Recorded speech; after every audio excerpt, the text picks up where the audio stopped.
I think he's getting better every day and just working relentlessly with Jeremy and the staff to get back to full health. I think he's really feeling good about the things he's accomplished to this point and starting to get more and more involved on the field a little bit. Now, obviously, he's limited, and we don't see that changing through the course of spring, but he's definitely headed in the right direction.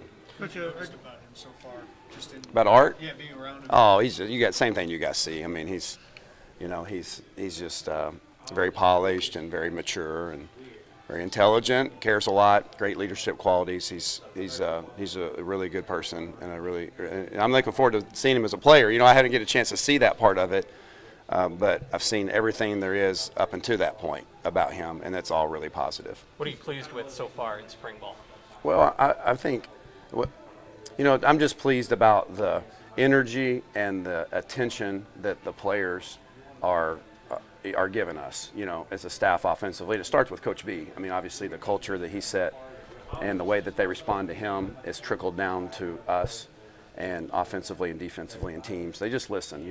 They come to work every day and they try to get better. They take the corrections. And then, obviously on our side of the ball with a new system, we've made some really good strides as far as what we've learned, what we've got in. We've really challenged and impressed them with that. There's mistakes showing up, obviously, as you would expect, but they're starting to show up less and less, and I just really love how engaged they are overall. What do you need to see from here to the end? Well, we got to finish, right? It's easy. New offense, new excitement, spring ball in general, new season, a lot of momentum to build off from last year. The energy on day one, it's easy. Energy on day two, it's easy to be that. So now that we're at the hump point of spring ball, can we bring the same energy and effort and focus down the stretch that we did the first half? That'll be important for us. Coach, how's Tommy DeVito progressing? Have you been happy with his? I have been. I've been pleased with Tommy. I think he gets better and more comfortable every day, like they all do. And it's not just Tommy; it's all the positions, it's all the players on offense. Each day, that language becomes more and more, just more natural to them. And as a quarterback starts to understand that more, he should progress. And just like all the other players, the quarterbacks are giving me their eyes, their ears, they're learning, and we're getting on the same page. We got to continue to take care of the ball. That's a big deal. And there's some things we've got to get better at, but I've been pleased with his progress. How do you kind of approach as the new offensive coordinator with the new staff, new players? How do you kind of try to approach implementing everything in this? Well, we've been fairly aggressive. We tried to do it in large chunks. Like, we had a big install for the first 3 days, and kind of let that be kind of the foundation of the way we've approached it. To continue to build weekly or daily, a wrinkle here, a wrinkle there, once we feel like we've got a good feel of what the first install was. And so it's just about communication, right? It's just getting everybody on the same page, whether that's verbally in the classroom or non-verbally with the signals and the communication at the line of scrimmage. It's really just about communication. I'll tell you, our coaching staff offensively has just done a great job of getting that information to their players. And as we meet as a staff and learn and I teach, it's been a collaborative effort. I've been real pleased with it. Coach Bielema said, when you guys are running team stuff, he bumps into Art every play just because he's right there kind of doing everything but just taking those mental reps. Just yeah. What does they say about Art where he's so engaged? Well, that's what we want from them all, and they are. A lot of them are, Art's a little bit more comfortable. He gets a little closer to the line, and not that he's anywhere near the quarterback, but he's playing the game. That's all he can do right now. And really, to be honest with you, I tell the guys offensively, there's either two types of reps, really. I mean, it's either a game speed rep or it's a walkthrough, or a mental rep. It becomes game speed or mental. And his situation, where he's at, all he can do is take mental reps. He can't get in team and take live action. He's not healthy enough yet. He's not ready. So he's got to do as best he can to get a mental rep to play the game. And that's what he's doing, and it's helping him. It didn't seem like you had too many healthy veteran wide receivers on Saturday. Did you get enough data points in the throw and catch game? Well, we've got to get better at throwing and catching. I mean, that's paramount that we do, and it starts. It progresses. It starts on one on none, right?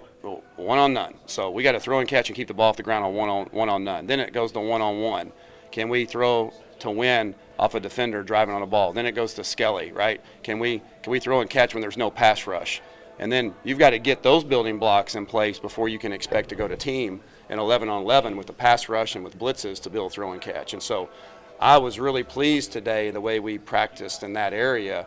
It didn't show up in team as much, but if we get better daily at those things about just one-on, I know as simple as that sounds, you throw the ball one-on-none to keep the ball off the ground, and then one-on-one to keep the ball off the ground and throw to win, and then 7-on-7 for completions, and then that's how you build a competency and confidence, more than that, confidence in the throwing game. And so we've made some strides in that, but these last 8 days, we're going to have to continue to build on that, and over the summer and fall camp for us to get ready to be game ready to throw and catch. Are you starting to get an idea who the starting five is going to be up front?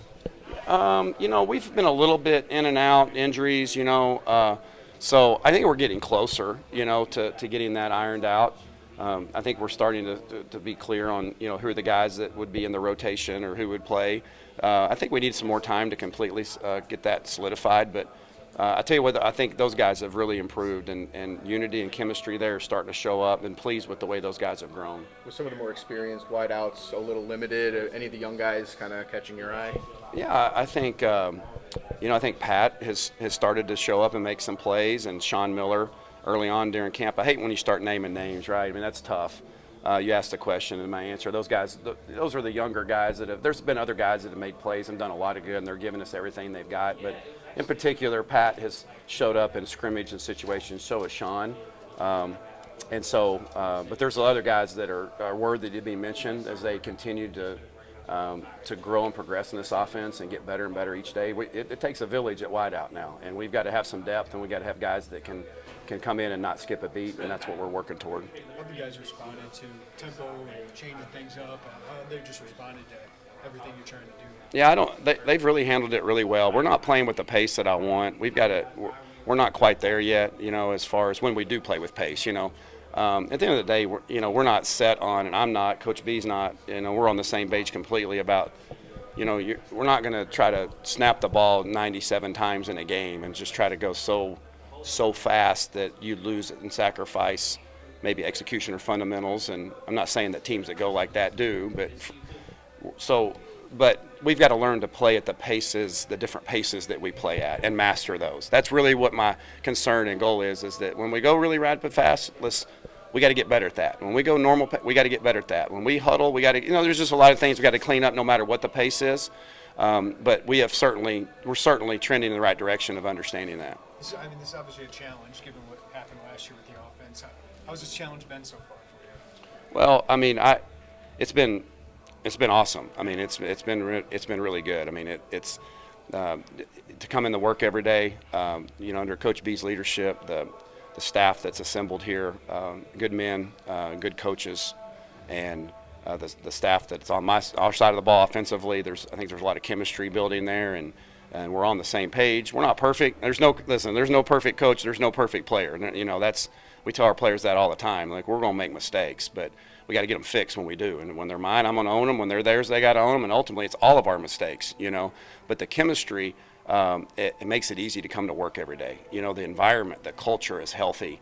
And so that doesn't mean it's perfect, but it's something to walk through those doors every day. Like, to install this offense, for those guys to be so eager to learn, whether it be a coach or a player, that's a great place to be as a coordinator. Coach, how do you anticipate using a speedy guy like Lawfer? Is he strictly a running back, or can you spread him out in the slot? Yeah, I think right now you've heard me say this, and it's all coordinators are like this. You got to think players, not plays. Right now we're thinking plays. Does that make sense? Like, as we install, we are thinking plays. We're trying to teach the system and not really thinking about specifically game planning, like get the ball to this guy. You've got to earn that right? And so through the course of the rest of spring, early fall camp, we have to identify who those guys are that we need to get to the ball. Does Aiden have a skill set that's unique to our program? Yeah, probably does. He's really fast, good with the ball in his hands. So if he continues to trend in the right direction and does the things he needs to do, he could be one of those guys that we need to find a way to maybe get him involved in the plan somehow, whatever that may look like. Is that a conversation that happens after those 15 practices where you can go to your group and say, hey, this early enrollee, I'm not trying to name names, has stepped up like we didn't think, and he may be able to help us in the fall? Sure. I think we don't care. We don't care what year they are. 7th year, 6th year, 1st year. We want to find the best players that can help us. And obviously coming in at mid-year for all those kids that did offense or defensive players, that's beneficial for them to learn the system and to get their feet wet, and when they should be worrying about going to prom, and they're learning the system. So, but he's a running back. I mean, that's where he's playing. That's what he is, and that's what we're going forward with. And then we'll cross that bridge, as far as how to get the ball to him. It's really easy getting the ball to him as a running back. You just turn and hand it to him. That's not overly difficult. But there's other ways to do that with being a back too.